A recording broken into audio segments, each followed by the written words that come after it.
thanks.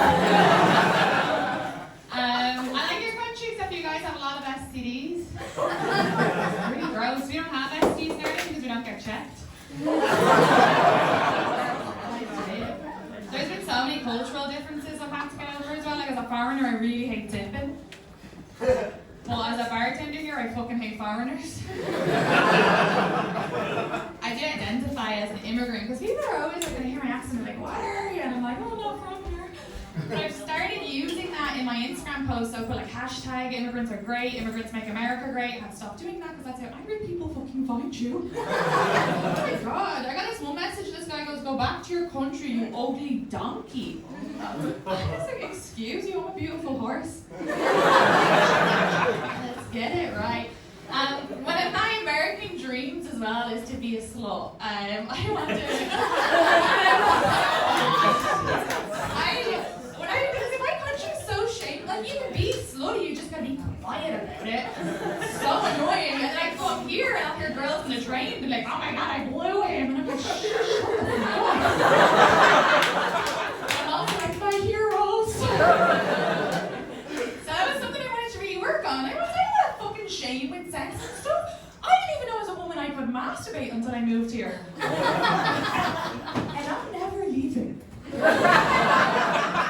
The first time I orgasmed was when I masturbated, and I was like, this is an orgasm? I've been lying to all of you men.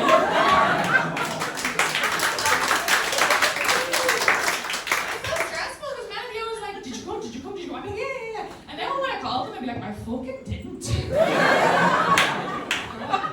I even bought a vibrator to get over my shame. It just took dating a couple of bad men in the pandemic for me to be like, fuck you, Jesus, a girl's gotta come. And it's fine, but I know I still have shame because recently it keeps turning off right before I orgasm, and I was convinced I was being haunted by a Catholic ghost. I'm so sorry, I'm gonna wash it how you are.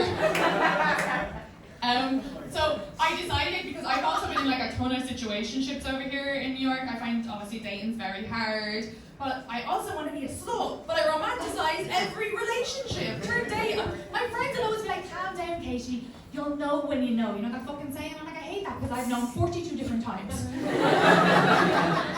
I was like, I want to be a slut. I need to make a plan.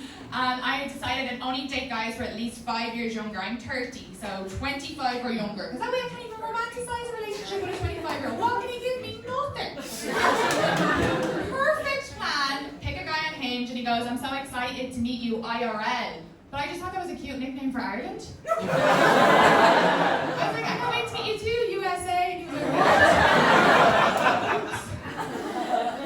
When we met up, he was very confident and he was like, you know, I just want to let you know, I have commitment issues. I was like, I fucking hope so, that's what I mentioned.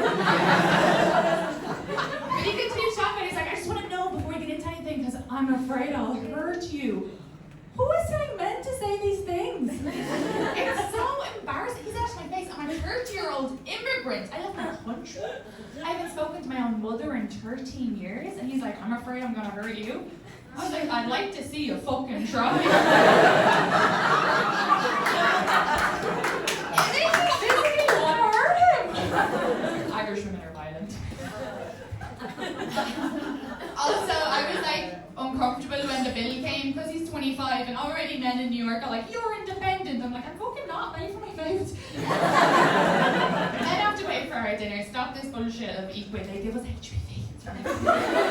We have to pay for our dinner. Yeah. So when the bill came though, I put down my card. In my head I was like, please don't take it, please don't take it. He was like, you don't have to pay for this. And I was like, oh thank God, because this card is a fake. I did bring him home to my house because I was planning to be slutty.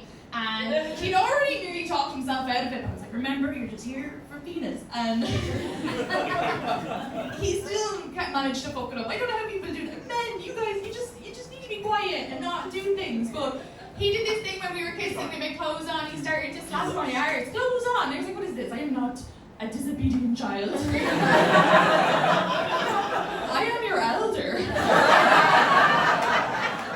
I put him in the boat corner for 30 minutes.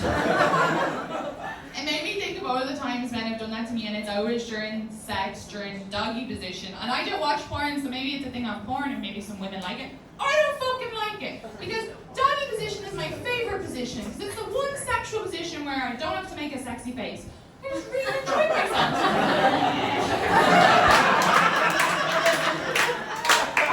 It's so liberating.